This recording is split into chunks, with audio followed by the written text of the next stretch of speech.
নমস্কার, আমি মনোজ। আমি আপনাকে স্বাগত জানাই দীক্ষা ড্র অ্যান্ড ড্রয়িং চ্যানেলে। এই ভিডিওতে আমি কিছু কথা বলতে চাই আমার যতটুকু এক্সপিরিয়েন্স 4 মাসের মধ্যে হয়েছে। প্রথমত, কালার পেন্সিল ড্রয়িং হলো রঙিন শীষ দিয়ে আঁকা এক ধরনের শিল্পকলা। এতে রং লেয়ারিং বা ব্লেডিং করে ছবির গভীরতা ও আলোর ছায়া ফুটিয়ে তোলা। কিছু পয়েন্টের উপর আমি কথা বলবো। যদি ভালো লাগে ভিডিওটি অবশ্যই লাইক এন্ড সাবস্ক্রাইব চ্যানেলটি করে দেবেন। ভিডিওটি শেষ পর্যন্ত দেখার অনুরোধ রইল। প্রথমত, লেয়ারিং। একটি রঙের উপর জন্য রং ঘষে নতুন শেড তৈরি করা, যেভাবে আমি করছি আপনি দেখতে পাচ্ছেন। দ্বিতীয়ত, ব্লেডিং।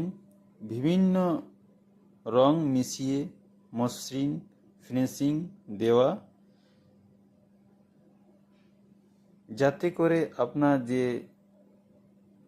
শেডিং রঙের কালার সেভাবেই করবেন যেভাবে একটা মানুষের ফেস স্ট্রাকচার থাকে, সেভাবে শেডিং করবেন। ব্রাশিং জোরে ঘষে কাগজের ছিদ্রগুলোকে রং দিয়ে সম্পূর্ণভাবে ভরাট করবেন, যাতে কোনো প্রকার গ্যাপ না থাকে। এটি একটি সূক্ষ্ম ডিজিটালাইজ ও পোস্টার আঁকার জন্য আদর্শ, কারণ নিয়ন্ত্রণে সাহায্য করে। এভাবে একটি রং লেয়ার করার পর আরেকটি রং উপরে দিবেন, যাতে রঙের শেড একটা ছবির ভালোভাবে দেখা যায়। বিভিন্ন রং যেমন মিশিয়ে করা যায়, তেমনি আপনাকে ধৈর্য সহকারে করতে হবে। প্রথমত টাইম লাগবে, ধীরে ধীরে অভ্যাস পরিণত করলে ঠিক আপনার ভালো লাগবে এবং দেখতে সৌন্দর্য লাগবে। কালার পেন্সিল ড্রয়িং উন্নতি কিছু কথা আছে, যেমন হালকা চাপে শুরু করবেন, ধীরে ধীরে হালকা রং করা, যাতে সহজে লেয়ার যোগ করা বা ভুল মোছানো যায়। তীক্ষ্ণ শীষ ব্যবহার করুন, যাতে ডিজিটাল মসৃণভাবে সেটি হয়। আর যেভাবে আমি যেমন চুলের শেডিং করছি সেভাবে আপনারাও করবেন। যদি ভালোভাবে করতে চান সময় দিন, আপনার পারফেক্টলি ভালোভাবে হবে। কিন্তু তাড়াহুড়া করলে ঠিকভাবে দেখা যাবে না, ঠিকভাবে হবে না, হয়তো আবার আপনার শুরু থেকে শুরু করতে হবে। তো আস্তে আস্তে ধীরে ধীরে করতে থাকবেন।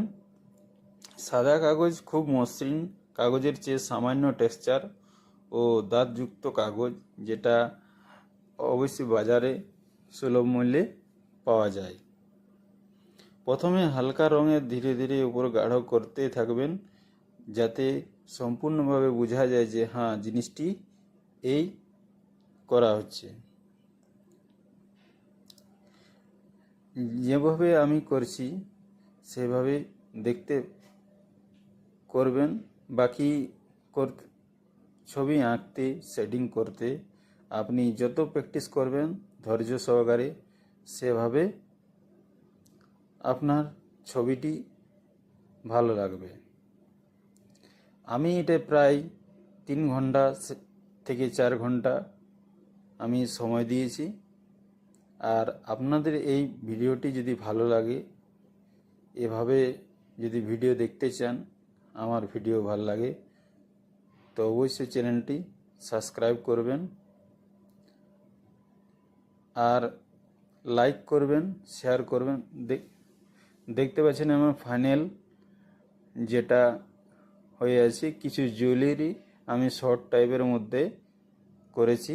আরও ভালো লাগতো যদি আরও সময় দিতাম। তো যাই হোক, এভাবে আমি চেষ্টা করছি আরও শেখার, আরও বোঝার। আর আমি ভিডিও প্রায় ছাড়বো, কিছু কিছু সময় ছাড়তে পারি না, অত্যন্ত দুঃখিত। Thank you. অবশ্যই ভালো থাকবেন। Thank you so much.